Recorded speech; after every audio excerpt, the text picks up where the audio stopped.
தேர்வுக்கு முன்னதாகவே பிஎட் வினாத்தாள் வெளியான விவகாரம் தொடர்பாக தமிழ்நாடு ஆசிரியர் கல்வியியல் பல்கலைக்கழகம் சார்பில் சைபர் கிரைம் போலீசில் புகார் அளிக்கப்பட்டுள்ளது. 2ஆம் ஆண்டு பிஎட் படிப்புக்கான 4வது பருவத் தேர்வு கடந்த 27ஆம் தேதி தொடங்கி நடைபெற்று வருகிறது. இந்த தேர்வை தமிழ்நாடு ஆசிரியர் கல்வியியல் பல்கலைக்கழகம் நடத்தி வருகிறது. இன்று கிரியேட்டிங் அண்ட் இன்க்ளூசிவ் ஸ்கூல் என்ற பாடத்திற்கான தேர்வு நடைபெற்றது. இந்த தேர்வுக்கான வினாத்தாள் கசிந்ததுடன் 2000 ரூபாய்க்கு கிடைக்கும் என சமூக வலைதளங்கள் மூலம் தகவல் பரவியதாகவும் தெரிகிறது. இதுகுறித்து குமுதம் நியூஸ் முக்கிய செய்தியாக வெளியிட்டு அரசின் கவனத்திற்கு கொண்டு சென்றது. இதையடுத்து தேர்வுக்கு முன்பே கசிந்த பிஎட் தேர்வுக்கான வினாத்தாளை உயர்கல்வித்துறை திரும்ப பெற்றது. மேலும் தேர்வு மையங்களுக்கு இணையதளம் வாயிலாக புதிய வினாத்தாள் அனுப்பப்பட்டு தேர்வு நடைபெற்றது.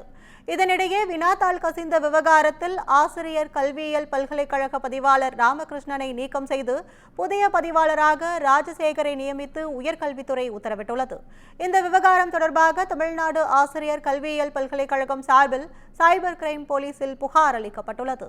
துணைவேந்தர் இல்லாததால் ஏற்படுகின்ற நிர்வாக சிக்கல்களுக்கு கல்வியியல் பல்கலைக்கழகத்தில் நடைபெற்ற வினாத்தாள் வெளியான விவகாரம் ஒரு எடுத்துக்காட்டு என்றும் கல்வியில் அரசியல் கலக்கக்கூடாது என்றும் கல்வியாளர் நெடுஞ்செழியன் கருத்து தெரிவித்துள்ளார்.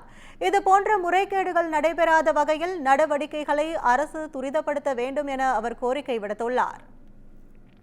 இந்த கொஸ்டின் பேப்பர் லீக் பிஎட் எக்ஸாமினேஷனில் லீக் ஆயிருக்கு அப்படின்னா இந்த பல்கலைக்கழகத்தில் 2 ஆண்டுகளாக துணைவேந்தர்கள் கிடையாது. துணைவேந்தர் இல்லை அப்படின்னா நீங்கள் என்ன தான் கமிட்டியை போட்டாலும் ஒரு துணைவேந்தர் அந்த பல்கலைக்கழகத்தில் என்ன நடக்குது அப்படிங்கிறத டீப்பாக பார்க்குற வரைக்கும், அந்த மாதிரி ஒரு வாய்ப்புகள் கிடைக்காத வரைக்கும் இந்த தவறுகள் எல்லாம் கண்டுபிடிக்க முடியாது. அந்த மாதிரி அந்த கனவோடு வரக்கூடிய குழந்தைங்களோட கனவுகளை நம்ம சிதைக்கிறோம். அதனால் இது எனக்கு அரசியலை நீங்கள் தனியாக வச்சுங்க, கல்வியை தனியாக விட்டுருங்க. இதுக்கு நல்ல பீப்புளை அப்பாயிண்ட் பண்ணி இதை எப்படி நம்ம சீர்திருத்தலாம், இதை எப்படி முறைப்படுத்தலாம் அப்படிங்கிறத உடனடியாக அரசுகள் மேற்கொள்ள வேண்டும். இது மத்திய அரசு இருந்தாலும் சரி, மாநில அரசு இருந்தாலும் அரசியலுக்கு அப்பாற்பட்டு அடுத்த ஜென்ரேஷன் இந்த குழந்தைங்க உலகத்திலே கிடையாது. இந்த பாப்புலேஷன் நல்லா படித்தா இங்கே மட்டும் இல்லை, உலகத்தில் எங்கே வேணாலும் கல்விக்கு வந்தவங்க யூஸ்ஃபுல்லாக இருப்பாங்க. அதனால் இவங்களை நல்லா தயார்படுத்துங்க, குவாலிட்டியை இம்ப்ரூவ் பண்ணுங்கள், குழந்தைங்களுக்கு நல்ல கல்வியை கொடுக்கறதுக்கு ட்ரை பண்ணுங்கள். இந்த மாதிரி முறைகேடுகள் நடப்பதற்கு ஒரு ரூமே கொடுக்கக்கூடாது.